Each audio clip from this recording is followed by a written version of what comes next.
mo ti kọ̀tà sílẹ̀ bí ọjọ́ tó gbó ẹgbẹ́ lónìí ni mo máa lọ.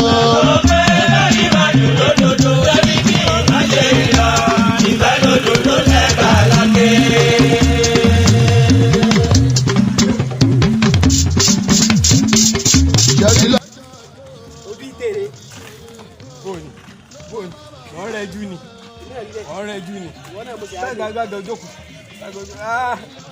ó máa mo sì ń gbọ́ wọ́n ń gbọ́ Àyìnlá Ọmọwúrà mo ń gbọ́ lọ́wọ́ o mo lè sùn lọ́mọ ìgbòkú gan. pẹ̀lẹ́ ó tiẹ̀ tó pé àtàrí náà tó ṣe bẹ́ẹ̀ni bóò ni o. dáadáa ni a dúpẹ́ ìwọ ń lọ wá rí. tó wá rí mi lónìí. màá pé gbogbo ìgbà tèmi náà nígbà wọn wá fi gbọ́nà gbogbo wa ni wá fi lọ lónìí. ìyá tó rí gbọ́. mo pé òwe kan lónìí mo wá fẹ́ òwe àgbélẹ̀ ọ̀rọ̀ ni àbí Yorùbá pọ́n bílẹ̀. sáwù. òwe ń lọ báyìí pé ipò ẹrú là ń bínú kò ní kú ọmọ.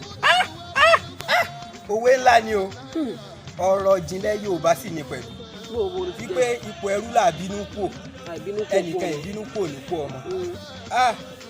wọ́n á máa fi ṣe ìkìlọ̀ fẹ́ni ọba fẹ́ tẹ́ tí wọn ò fi ọtẹ́ wọ́n á máa fi ṣe ìkìlọ̀ fẹ́ni ọsọ lẹ́nu gbogbo ẹni tó jẹ́ pé nǹkan titi ẹ̀ nǹkan ní wọn nǹkan ìdílé wọn gbogbo ẹni tí ń ta lọ́pọ̀ tó ń gbé ń gbàǹjo bẹ́ẹ̀ ni olùta àbẹ́ni tó ti palétì tí ò rí lérò àwọn náà máa parọ́ òwe bá wọn ọ̀rọ̀ kan ti wá ṣẹlẹ̀ rí ijọ́ kan o tó wo ìjẹ yọ ń bẹ̀ kúrò ló ti lọ orí ó ti lọ. Next customer please.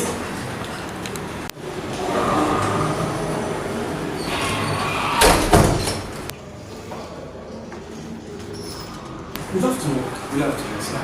Please have your seat. How may I help you? I want to complain about my ATM. I have an issue with my ATM. Okay, since when? Adisa, Excuse me? please do. Adisa calling. How do you know you? Do you know me? Adisa Ojela. How Adisa? Really? Adisa Ojela dire. Yes, that's my name. Lókè odò.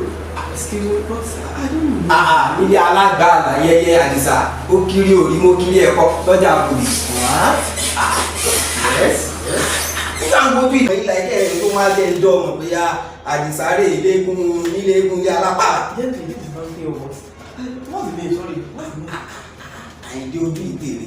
Oh, that name sounds familiar. Nílé alápàlà. Anyway, Nílé aláṣà. No, man, how can I help you? Àdìsá ṣé bí Yorùbá náà ń gbọ́ lẹ́nu mi ó ti tí wọ́n bí ó ti mọ̀ mí ṣébí láàrin lẹ́ẹ̀kẹ́ rẹ̀ yìí sọ Yorùbá tí wọ́n gbọ́. Hello, it is unethical. Sọ Yorùbá wọ́n fèdè pamọ́ sọ Yorùbá. It's okay. Even I don't want to speak Yoruba. I don't want to speak Yoruba. I'm educated, so I don't want to wọ́n speak fẹ́ Yoruba. bàṣẹ sí jẹ́ o. I don't want to speak. Even this my father. I would like to erase. Àdìsá ní ìwọ tá a bí ire ọwá ní ìrẹsì ọ̀pàlà rẹ̀ ìyó ìrẹsì àgbélọ́sọ ọ̀pá ó ṣe mẹ́ríkì ọ̀pàlà rẹ̀. I feel vernacular. This is banking. wọ́n bàṣẹ sí jẹ́ o Àdìsá ní ìwọ tá a bí ire. Oh my God. Ìdílé yín wọn ò dédé kọlà ẹ̀rí làkíkọ yìí eégún lé yín eégún alápàlà I don't like it. òun ló nílà àkọ́kọ́ eégún lé yín ló nílà àkọ́kọ́ tó kọ mẹ́jọ. Yes, but I don't like it. I don't erase it. I don't erase it.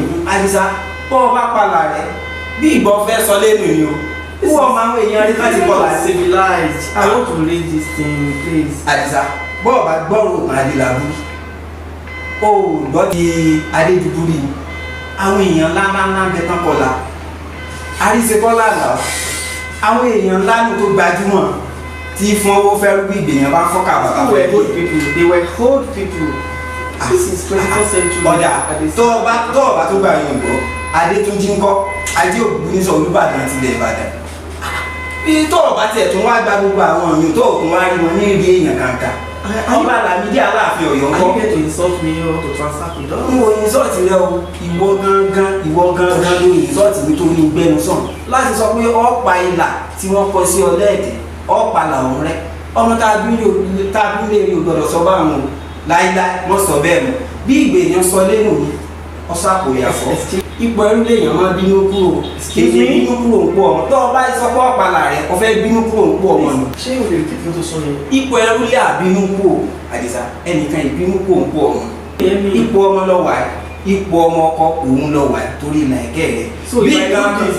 bí wọ́n jẹ́ mọ́gàjì nílé yín lọ́wọ́ ẹ̀kọ́ sẹ́ni tí ò rojú rẹ̀ tí ó fọwọ́ rọ sẹ́yìn ó ti wà ń pọ̀ ọmọ nígbà ọba wa lọ palà rẹ̀ ó fẹ́ ti ipò ọmọ fẹ́ ti ibẹ̀ pọ̀ sípò ẹrú nù ipò ẹrú sì lè yàn bínú kúrò èèyàn kan ìbínú kúrò ń pọ̀ ọmọ mọ̀dàrú ẹ̀wù orúkọ tó fẹ́ jẹ́ aláàfin ọ̀gbọ́dọ̀ bínú kúrò ń pọ̀ ọmọ ipò ẹrú làbínú kò sí o. bó ṣe lọ gẹ́ lẹ́nu èyí ga jù orí bí ọ parí sí orí bí ọ parí sí lẹ́ni abíire olówó pala rẹ̀ àmọ́ ìyá ń gọ́lẹ̀ lábàgà ọ̀dà àmọ́ ìyá ń gọ́lẹ̀ lábàgà èmi náà ò dìde báyìí ọmọ ẹ̀dá wa máa gbé ìjókòó ìwọlé o.